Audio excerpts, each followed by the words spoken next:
Honourable Chairperson, honourable members, the subject for urgent debate are the challenges facing SAA, but perhaps more importantly, what are we going to do about them? I think many honourable members have spelled out history, the tragedies that SAA has been confronted with. The question is, we now have the responsibility to put SAA on its feet again, and we will try our best to do so, and I will outline some of those measures. On the 31st of August, Cabinet agreed to a 12-person board. On the 9th of September, the Deputy Minister, the Director General, and myself met with the entire board and made very clear what we expect of the board, the kind of corporate governance that we expect, the King 3 or King 4 rules that have to be followed, and clearly, as many of you have pointed out, this cannot be a business-as-usual situation that the board finds itself in, or the staff and people employed in SAA find themselves in. SAA, as many of you have said, is a key state asset. It's worth a lot of money, potentially. If it does well, it will benefit the state, and it will benefit thousands of people who travel on SAA, but are also employed by SAA.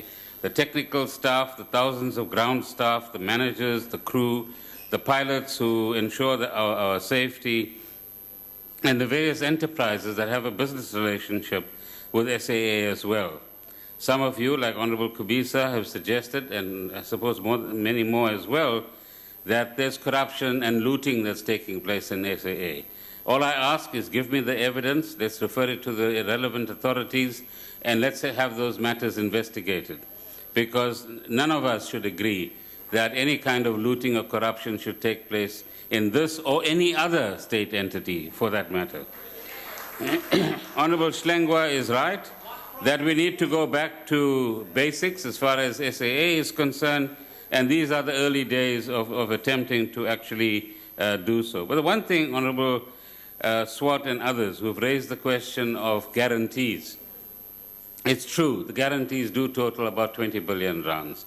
But please, let us not confuse the public by intentionally or otherwise communicating that a guarantee is a cash bailout. There's a difference between the two. A guarantee merely says that you are in a better position to borrow. You borrow at a cheaper rate. If you do default, the state has to bear the cost. But if you don't default, it gives you the privilege of actually borrowing money, excuse me, as SAA does. A cash bailout is where you actually inject equity into the airline.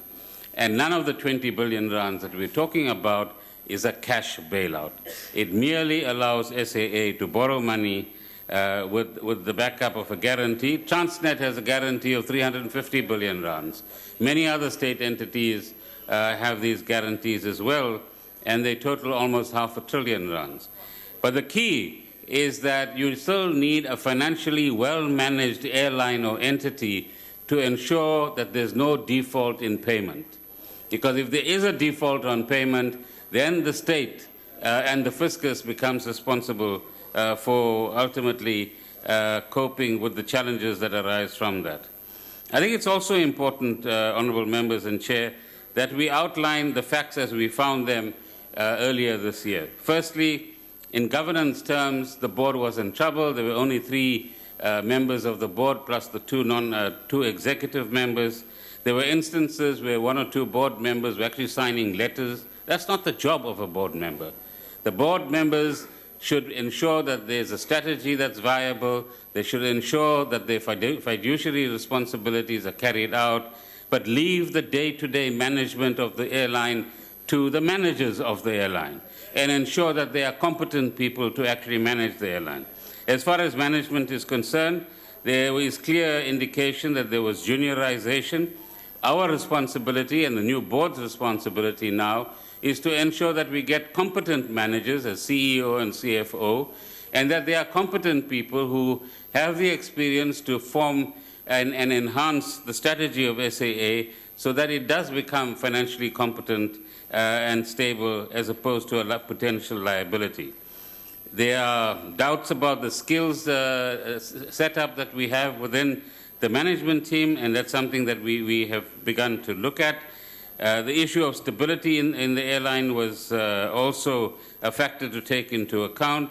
And I think we owe it to the South African public that we be honest and frank and truthful about the financial status, status of the airline. So for the year 14-15, where the annual financial statements are about to be concluded, it is correct, there was a loss of 4.7 billion rands. For 15-16, according to the numbers I have, 1.8 billion rands. Total guarantees, 19 billion rands. Currently, there are probably 8 to 10 banks that have offered one or other kind of loan, most of it guaranteed loans, to the airline. And between the end of September and early next year, some 4 to 5 billion rands of these loans come up for payment. So the new board must ensure that they have a financial plan that will ensure that these loans are either paid or they're rolled over. And if they're to be rolled over, banks and other lenders to the airline, including the Treasury, will ask a very simple question. Are you going to reach a financial position where you can actually ensure that you are generating the cash to redeem some of these loans and reduce the loans to the airline itself?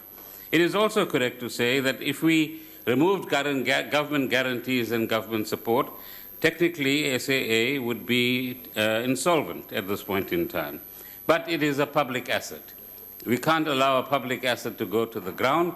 Our responsibility is to do the right thing and ensure that the turnaround strategy that is in place and partly implemented